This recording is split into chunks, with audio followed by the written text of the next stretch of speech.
kabar semuanya? Alhamdulillah. Alhamdulillah, mudah-mudahan kita semua dalam keadaan sehat walafiat ya. Sehat lahir dan juga sehat batin. Dan mudah-mudahan kita semua dijauhkan dari segala mara bahaya dan juga segala penyakit. Dan mudah-mudahan kita dinaungi oleh Allah Subhanahu wa taala. Amin. Baik. Sebelum kita mulai, Bapak ingin kalian untuk berdoa dulu biar kita mendapatkan keberkahan dari Allah Subhanahu wa taala. Silakan untuk kalian pimpin doanya.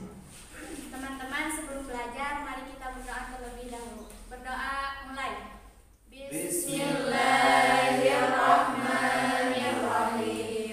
Rabbi zidni ilman warzuqni fahman. Raditu billahi rabba wa bil islami dina wa bi Muhammadin nabiyya wa rasula. Rabbi shrah li sadri wa yassir li amri wahlul 'uqdatam min lisani yafqahu qawli. Birahmatika ya arhamar rahimin. Amin. Baik anak-anak, sebelum kita mulai, Bapak ingin mengabsen terlebih dahulu yang hadir dan yang tidak hadir. Yang hadir boleh nanti acukan tangan ya. Wanda Siti Nur Aziza, Siti Nur Hasanah, Irsya, Siti Raudatul Jannah, Siti Qanita, Nurul Hasni, Siti Sofia, Fitri, Lutfiani, Siti Nurfala, Intan. Nurfa, kemana Intan? Sakit, Pak. Sakit. Gak apa-apa ya, yang sakit doakan mudah-mudahan segera disembuhkan oleh Allah. Amin. Amin. Dewi. Izin. Oh yaudah, gak apa-apa. Baik, berarti hari ini yang hadir yang barusan di absen ya. Kita akan melanjutkan ke materi inti yang akan kita pelajari, yaitu materi di bab 3 tentang menghindari ataupun hidup jadi tenang dengan menghindari pergaulan bebas dan perbuatan keji. Sebelum kita mulai, Bapak ingin bertanya dulu kepada kalian dan mengulas kembali materi yang kita pelajari di pertemuan yang lalu, yaitu tentang mujahadatun nafs, kemudian tentang husnuzon, dan juga tentang ukhuwah. Nah, Bapak pengen tanya dulu ke Fitri. Fitri, mujahadatun nafs itu apa? Mujahadatun nafs adalah mengontrol diri. Oke, terima kasih Fitri. Selanjutnya, Bapak ingin tanya ke Nira. Nira, ukhuwah itu apa? Ukhuwah adalah persaudaraan. Selanjutnya, Bapak ingin tanya ke Qanita. Qanita, husnuzon itu apa? Husnuzon adalah berprasangka baik. Oke, terima kasih. Bagus ya. Nah, itu materi yang kita pelajari di pertemuan yang lalu. Sekarang kita akan bahas materi yang baru, bab 3 tentang menghindari pergaulan bebas dan perbuatan keji. Baik anak-anak, hari ini kita akan membahas materi baru di bab 3 tentang menghindari perbuatan keji dan pergaulan bebas ya. Silakan dibuka bukunya di halaman 36. Sudah? Sudah. Baik. Kita akan mempelajari beberapa surat yang terdapat dalam Quran surat Al-Isra ayat 32, kemudian surat An-Nur ayat 2 dan juga hadis Nabi Muhammad SAW. Nah, sebelum Bapak bacakan surat yang akan diajarkan di pertemuan kita hari ini, Bapak ingin memberikan kesempatan kepada kalian, siapa di antara kalian yang bisa membaca surat Al-Isra ayat 32. Baik, Irsya. Silakan Irsya untuk mencoba membaca Quran surat Al-Isra ayat 32. A'udzu billahi minasyaitonir rajim. Bismillahirrahmanirrahim. Wala taqrabuz zina innahu kana fahishatan wa sa'a sabila. Shadaqallahul azim. Terima kasih Irsya, bagus sekali. Berikutnya, siapa yang akan membaca Quran surat An-Nur ayat 2? Oke, Siti Siti Rodatul Jannah, silakan. A'udzubillahi minasyaitonirrajim. Bismillahirrahmanirrahim. Az-zaniyatu waz-zani fajlidu kulla wahidin minhuma mi'ata jaladatin wa la ta'khudhukum bihima rafatun fi dinillahi in kuntum tu'minuna billahi wal yawmil akhir wal yashhad 'adzabahuma ta'ifatun minal mu'minin. Shadaqallahul 'adzim. Terima kasih. Terakhir kita akan mendengarkan hadis Nabi. Siapa yang mau membaca hadis? Baik, Siti Nurhasana, silakan Nurhasana baca. Hadits Abi Hurairah anna Nabiyya sallallahu alaihi wasallam qala la yazni zani hina yazni wa huwa mu'min wa la yashrabul khamra hina yashrabuha wa huwa mu'min wa la yasriqu sariqu hina yasriqu wa huwa mu'min wa zada fi riwayatin wa la yantahibu nuhbatan dzata syarafin yarfa'un nasu ilaihi absarahum fiha hina yantahibuha wa huwa mu'min. Akhrajahul Bukhari wa Muslim. Terima kasih anak-anak. Dan sekarang kita akan bahas satu persatu materi yang akan kita pelajari. Yang pertama, kita akan bahas terlebih dahulu Quran Surat Al-Isra ayat 32. A'udzu billahi minasy syaithanir rajim. Bismillahirrahmanirrahim. Wala taqrabuz zina innahu kana fahishatan wa sa'a sabila. Shadaqallahul azim. Nah, demikian Quran Surat Al-Isra ayat 32 adalah menjelaskan tentang perbuatan keji, menghindari perbuatan keji dan juga menghindari pergaulan bebas. Maknanya wallahu a'lam bimuradi. Kita baca terlebih dahulu mufradatnya. Wala taqrabu, dan janganlah kamu mendekati, ya. Kenapa taqrabu? Itu berasal dari kata qoroba, ya. Taqrabu, janganlah kamu mendekati. Kemudian az-zina, zina, fahisyatan apa? Oke, wasa'a, buruk. Nah, adapun terjemahannya, dan janganlah kamu mendekati zina.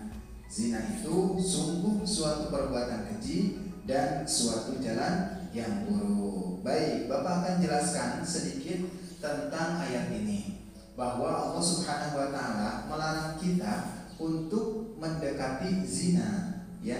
Jangankan berzina, mendekatinya saja sudah dilarang. Seperti contoh, ada seorang muda-mudi, mereka pacaran. Apakah mungkin pacaran mereka tidak bersentuhan, pacaran mereka tidak berkomunikasi? Itu sepertinya mustahil.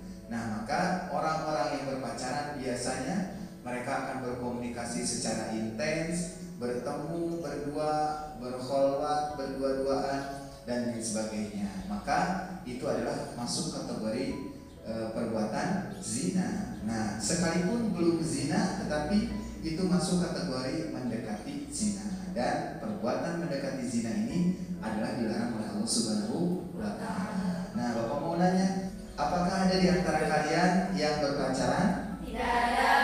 Alhamdulillah. Nah, itu adalah pribadi seorang muslimah, ya, bahwa seorang muslimah harus memegang teguh agama dalam dirinya.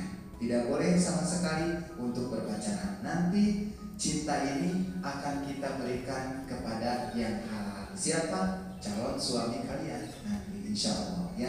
Mudah-mudahan Bapak doakan kalian mendapatkan jodoh yang terbaik di sisi Allah Subhanahu wa taala. Jodoh yang soleh, jodoh yang ganteng, jodoh yang pintar, jodoh yang kaya hatinya, kaya ilmunya, dan kaya akhlaknya.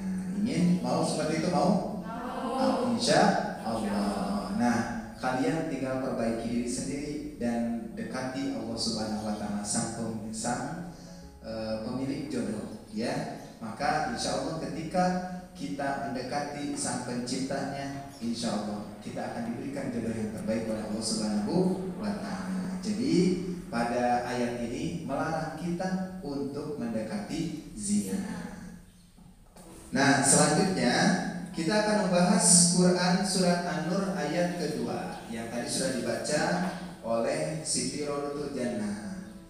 A'udzubillahi minasyaitonirrajim. Bismillahirrahmanirrahim. Az-zaniyatu waz-zani fajlidu kulla wahidin minhuma mi'ata jaldah. Wa la ta'khudhukum bihima ra'fatun fi dinillah in kuntum tu'minuna billahi wal yawmil akhir wal yashhad 'adzabahuma ta'ifatun minal mu'minin. Maknanya wallahu a'lam bimuradi. Kita baca dulu mufradat atau kata demi katanya. Az-zaniyatu apa? Pezina perempuan. Wazani pezina laki-laki. Fajridu derahlah. Takhudhukum mencegah kamu. Ra'fatun Rasa kasihan. wal yashhad Menyaksikan. azabahuma Hukuman mereka. ta'ifatun. Sebagian atau sekelompok.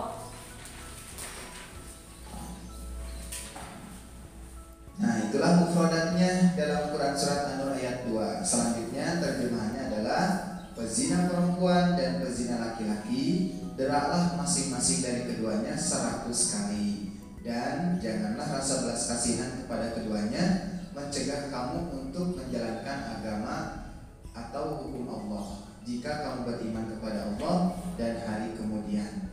Dan hendaklah pelaksanaan hukuman mereka disaksikan oleh sebagian orang-orang yang beriman. Quran surat An-Nur ayat kedua.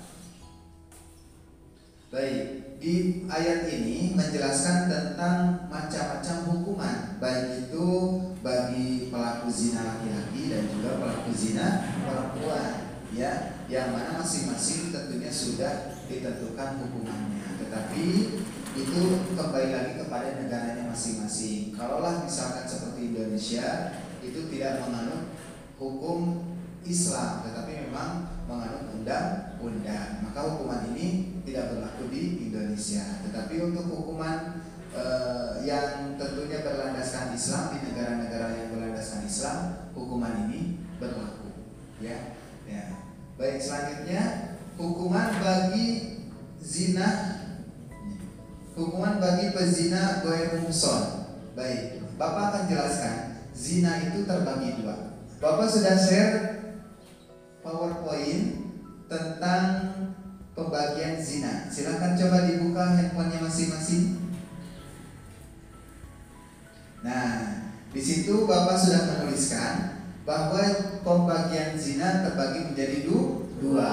Yang pertama ada zina muhsan, yang kedua ada zina ghair muhsan. Zina muhsan adalah zina yang dia itu sudah mempunyai pasangan. Sedangkan zina ghair muhsan adalah pezina yang belum mempunyai pasangan. Nah, hukumannya ini masing-masing beda, ya. Di sini dijelaskan bahwa pezina ghair muhsan itu 100 kali cambukan, ya. Dan untuk pezina yang sudah menikah atau zina muhsan adalah dengan dirajam atau dilempari batu dan juga diasingkan, ya, dari negerinya. Maka sangat begitu ngeri hukuman bagi orang-orang yang berzina. Kalian mau untuk dilempari batu? Tidak, ya. Kalian mau untuk dicambuk 100 kali? Nah, tidak ada yang mau, ya. Kalau misalkan masing-masing tahu tentang hukuman bagi orang yang berzina, ya. Dan sedikit informasi bahwa 1 kali cambukan oleh algojo itu bisa meremukkan tulang iga kita. Itu baru 1 kali, apalagi ini sampai 100 kali. Bagaimana rasa sakit yang kita rasakan? Maka kalau kita tidak ingin dicambuk 100 kali, baik itu di dunia maupun nanti di akhirat, maka kita jauhi perbuatan zina. Nah, berikutnya di PowerPoint tersebut juga sudah dijelaskan tentang 5 maslahah yang diakui oleh syariat Islam. Coba di antara kalian siapa yang mau membaca 5 maslahah tersebut? Baik, silakan Upi baca di PowerPoint yang sudah Bapak share. tentang 5 maslahah yang diakui oleh syariat Islam. 5 maslahah kepentingan yang diakui oleh syariat Islam yaitu A. Memelihara jiwa, B. Memelihara agama, C. Memelihara akal pikiran, D. Memelihara harta kekayaan, dan E. Memelihara kehormatan. Sekarang kita akan membahas hadis Nabi tentang perbuatan zina yang sudah tadi dibacakan oleh teman kita. Nah, Bapak ingin Wanda untuk membacakan mufradat dari hadis yang sudah dibacakan oleh teman kita. Silakan Wanda. Yazni berzina hina ketika yasrobul khamra meminum khamar, yasriku mencuri, yang tahibu merampas, absarohum pandangan mereka. Nah, itulah hadis yang kita pelajari dan juga ayat Al-Quran yang kita pelajari di pertemuan hari ini. Pada kesimpulannya adalah kita harus menjaga keimanan kita, menjaga akidah kita, dan juga memperkuat keimanan kita supaya kita tidak tergoda dengan godaan setan, di antaranya mendekati zina ataupun melakukan perbuatan keji, ya. Yang mudah-mudahan kita semua dinaungi oleh Allah Subhanahu wa taala dan dijauhkan dari sifat-sifat terburuk atau sifat-sifat keburukan, dan dijauhkan juga dari segala hal-hal yang tidak kita inginkan, insya Allah. Pak, saya ingin bertanya tentang batasan aurat perempuan dan laki-laki itu seperti apa? Terima kasih. Baik, terima kasih Upi. Upi bertanya tentang batasan aurat laki-laki dan perempuan. Kita akan bahas sedikit. Untuk laki-laki, batasan auratnya adalah dari pusar sampai ke lutut. Nah, sedangkan batasan aurat perempuan itu berbeda pendapat. Ada satu pendapat yang mengatakan wajib menutup seluruh area muka dan seluruh tubuhnya sampai ke kaki. Dan juga ada yang menyebutkan hanya ditutup seluruh badan kecuali muka dan telapak tangan. Jadi ada perbedaan pendapat tentang aurat perempuan. Sekali lagi, untuk aurat perempuan ada yang mengatakan wajib ditutup seluruh badan dari mulai ujung kepala sampai ujung kaki. Ada yang menyebutkan hanya ditutup seluruh badan kecuali muka dan telapak tangan. Demikian Upi, bagaimana bisa dipahami? Nah, maka kita semua dan khusus untuk kalian sebagai wanita, kalian hendaknya untuk berjilbab, berkerudung dengan cara yang baik dan benar. Bagaimana? Satu, kalian tidak boleh mengenakan jilbab yang transparan, yang kelihatan di terawang, gitu ya. Nah, yang kedua, kalian tidak boleh mengenakan jilbab yang ketat. Dan yang ketiga, kalian tidak boleh menampakkan anggota tubuh yang diperbolehkan untuk ditampakkan di depan yang bukan mahram, seperti rambut, misalnya kaki dan lain sebagainya. Kalian harus menjaga aurat tersebut, karena menampakkan aurat di hadapan yang bukan mahram itu adalah hukumnya dosa. Bagaimana, cukup dimengerti? Insya Allah. Terima kasih. Demikian materi yang kita pelajari hari ini, mudah-mudahan bermanfaat dan juga menjadi ilmu bagi kita semua. Amin. Terakhir, sebelum Bapak tutup materi kita hari ini, Bapak sudah menyiapkan LKPD, lembar kerja peserta didik untuk kalian. Nanti diisi di rumah saja, ya. Nah, ini Bapak akan bagikan satu persatu. Ada 10 soal yang sudah Bapak siapkan. Nanti kalian diisi sesuai dengan materi yang sudah kita pelajari. Baik, Bapak akan bagikan satu-satu ya.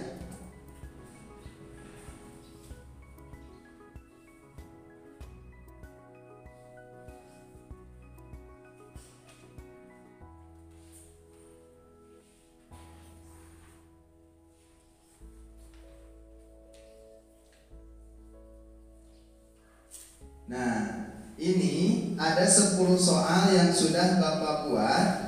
Kalian bawa saja ke rumah, nanti jangan lupa untuk diisi ya. Dan 10 soal ini akan Bapak nilai dan juga dimasukkan dalam format penilaian sudah Bapak siapkan. Nanti di pertemuan yang akan datang kalian bawa kembali LKPD ini dan akan dinilai oleh Bapak. Ya, gimana? Siap untuk mengisi soal? Siap. Insya Allah. Baik. Terima kasih dan kita akhiri pertemuan ini dengan mengucapkan hamdalah bersama-sama. Alhamdulillahirabbil alamin. Dan untuk pertemuan yang akan datang kita maju ke bab 4 yaitu tentang rukun Islam. Ya. Dan sebelum kita mengakhiri pertemuan ini, silakan kalian untuk berdoa terlebih dahulu. Silakan dipimpin oleh KM. Teman-teman, sebelum pulang mari